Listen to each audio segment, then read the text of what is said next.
que ça tombera sur quelqu'un d'autre et que fondamentalement, sur le long terme, ça tombera sur tout le monde. Donc ça arrivera à tout le monde.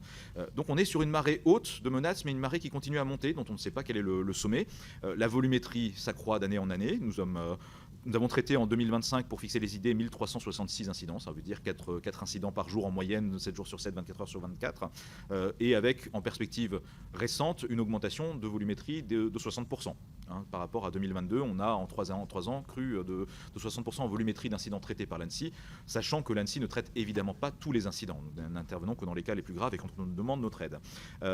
Ça continue à augmenter, notamment à la faveur de l'épidémie de vol de données, qui est une évolution plus récente, même si des vols de données, ça a toujours existé, mais là, il y a une forme de régularité et de systématisation des vols de données qui est en partie le résultat d'une réorganisation de l'écosystème cybercriminel organisé. Des groupes qui pratiquaient l'extorsion par le rançongiciel sont passés au vol de données parce que c'est plus simple, parce que ça marche, parce que ça rapporte, qui est aussi le fruit, et ça c'est un phénomène plus français, parce que la réorganisation du crime organisé, c'est un phénomène mondial, mais on a par-dessus ça un phénomène plus français qui m'interpelle également, qui est une forme de criminalité endogène de très jeunes Français, généralement peu socialisés, qui se lancent dans des actions d'éclat, à la fois par appât du gain ou par recherche d'une forme de mise en valeur, et qui sont à l'origine d'un certain nombre de ces attaques, contre l'État notamment, mais pas que.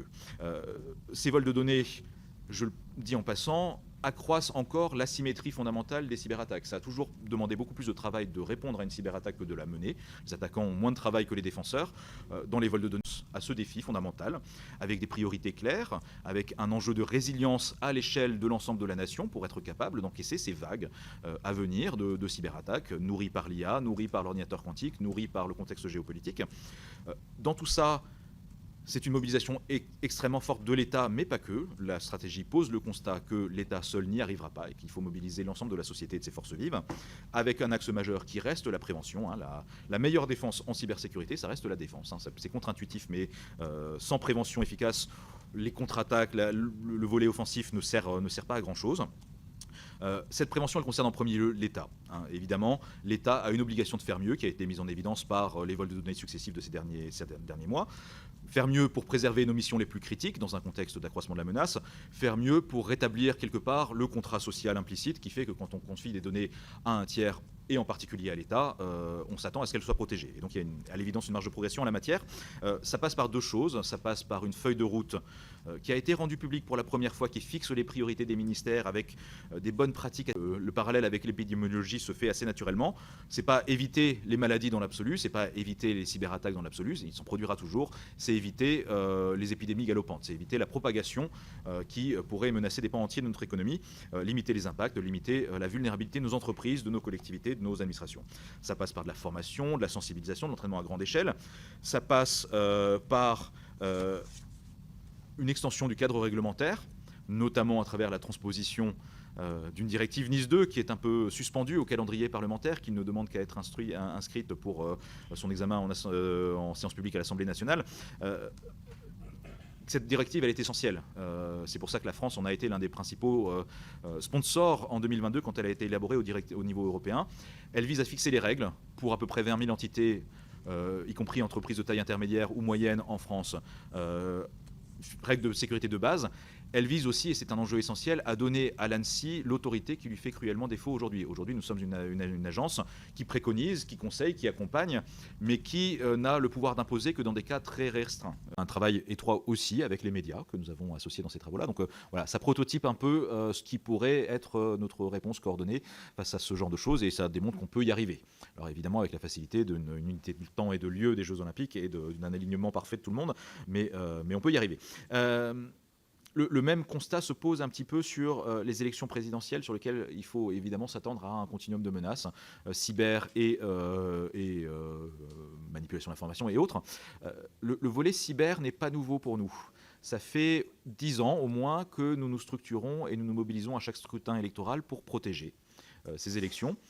Avec cette chance en France que le scrutin est essentiellement papier, donc il y a très peu d'adhérence numérique du vote lui-même. Et donc le nombre de systèmes d'information portant la collecte des résultats, par exemple, est très limité. Donc nous avons un focus tout particulier sur les systèmes qui font la concaténation des résultats du vote papier, sur ceux qui gèrent les listes électorales. Donc là, il y a un focus très particulier. Mais évidemment, aussi un facteur, j'allais dire, de vulnérabilité, mais par construction, qui sont les partis politiques. Les partis politiques sont des cibles, les équipes de campagne sont des cibles, c'est avéré. Et donc nous avons depuis 10 ans une offre d'accompagnement.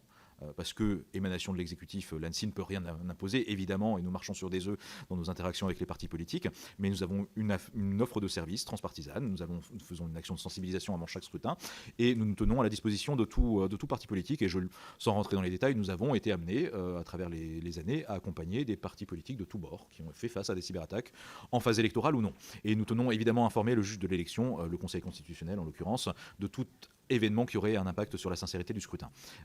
Ça, c'est le cadre existant en matière de cybersécurité. Il s'inscrit maintenant dans un cadre étendu, y compris aux menaces de manipulation de l'information, avec un modus operandi qui a été prototypé pour les élections municipales, qui sera renouvelé en tirant les leçons de ce premier mode de fonctionnement, qui nous met aux côtés de Viginum et d'autres entités comme l'ARCOM, pour avoir une vision d'ensemble sur toutes les menaces qui pourraient affecter la sincérité d'un scrutin. Vous avez posé aussi la question des moyens de l'ANSSI. Alors, il est évident que, de manière générale, il ne faut jamais demander à un directeur d'administration centrale s'il a suffisamment de moyens. Hein. Ça, c'est une évidence. On n'aura jamais assez de moyens. Et je pense qu'il y a besoin de moyens complémentaires. Nous avons porté des demandes en ce sens, notamment pour accompagner cette extension du champ de mission, pas pour...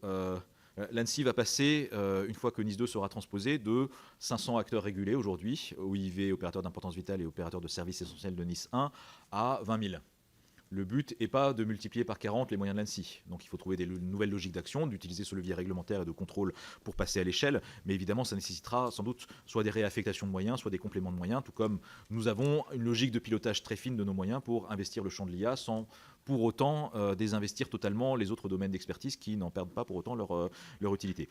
Je pense que dans la question des moyens, pour le dire très simplement, il n'y a pas que des enjeux de millions d'euros de budget ou de dizaines ou de centaines de TP. Il y a la question des moyens légaux d'action, et je pense que c'est peut-être le plus urgent, c'est de nous donner les moyens d'agir à travers la transposition de NIS 2 et la finalisation de l'adoption du projet de loi résilience. Et évidemment, je ne me prononcerai pas sur le calendrier parlementaire et son inscription ou non au calendrier de l'Assemblée nationale, parce que là, c'est un sujet désirable, mais maîtriser quelques points clés est un enjeu essentiel. Et puis, c'est un partenaire clé, cette filière industrielle, ça va le devenir de plus en plus, dans ce changement d'échelle, dans cet effort de mobilisation générale, parce que l'État, là encore, ne fera pas tout seul. Donc ça, c'est la version, c'est tous les atouts de cette filiale. Évidemment, il y a aussi des difficultés. Aujourd'hui, je tiens à souligner que c'est une filière qui souffre de manière conjoncturelle, en particulier de la non-transposition de la directive NIS 2, alors qui nous pose, nous, un problème en termes de capacité de l'ANSSI à mener ses missions, mais qui a aussi un effet économique, un effet d'éviction sur les carnets de commandes des acteurs industriels qui proposent des solutions de cybersécurité, parce que la réalité, et nous nous battons tous les jours pour faire passer le message qu'il ne faut pas attendre la loi pour se préparer, mais la réalité est que les entreprises qui sont les futures assujetties à NIS 2 attendent la loi pour investir, et du